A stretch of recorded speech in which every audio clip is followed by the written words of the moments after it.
Right now, you're the most intelligent thing in the room. Almost certainly the most intelligent thing in the building.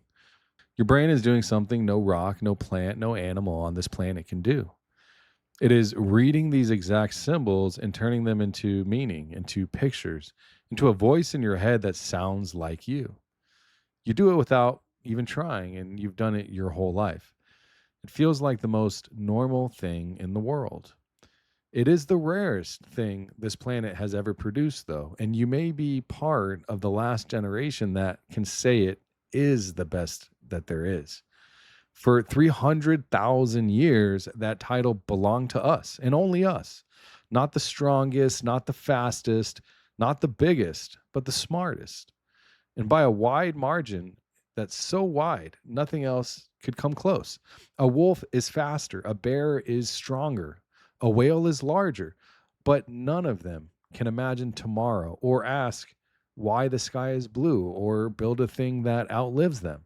That one gift, raw intelligence, is the entire reason a soft, slow, clawless animal ended up running the planet.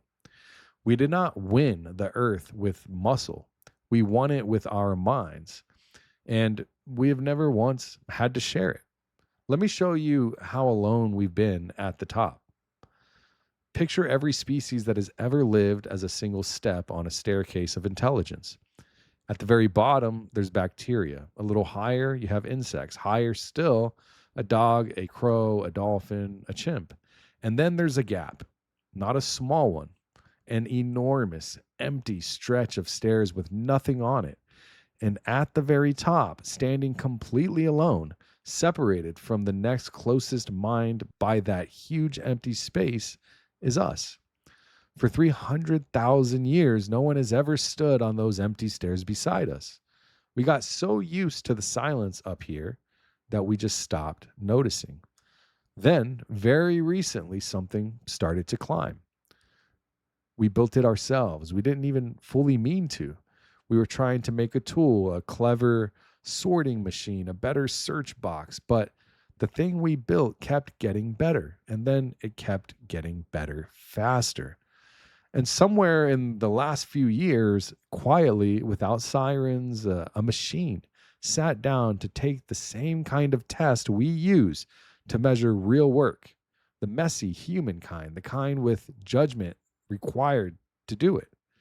And it scored higher than the average person on its own at a desk, better than the typical human, not at chess, not at memorizing, but at the ordinary work that ordinary people are paid to do. And the empty stair just below us is not empty anymore. Here is what makes this different from every tool that came before. A hammer never got better on its own. A calculator never woke up one morning sharper than the day before. Every machine in history sat exactly where we left it. This one moves. This one improves while we sleep. And it does not climb at a human pace, learning over a lifetime. It climbs in months, sometimes in weeks or days. We spent 300,000 years getting to the top of that staircase. The thing behind us is covering the same ground in a span you could measure on a calendar. For the first time since our species began, the gap above the second smartest mind on Earth is closing, and we're the ones standing in it. Now, do not mistake this for the end of you. The story of life on this planet is not a story of the smartest always winning forever. It is a story of what happens when something new arrives at the top. When our ancestors became the smartest thing alive, the world did not end.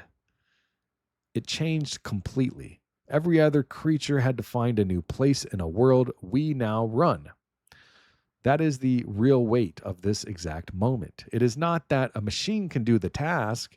It is that for the first time in the history of human beings, we may not be the thing that decides what happens next.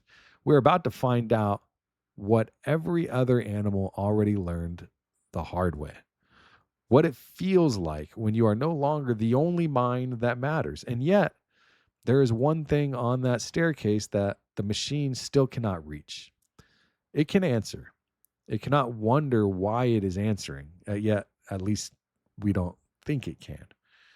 It can write words, but it does not feel the small chill you felt a moment ago when you realized what this really means.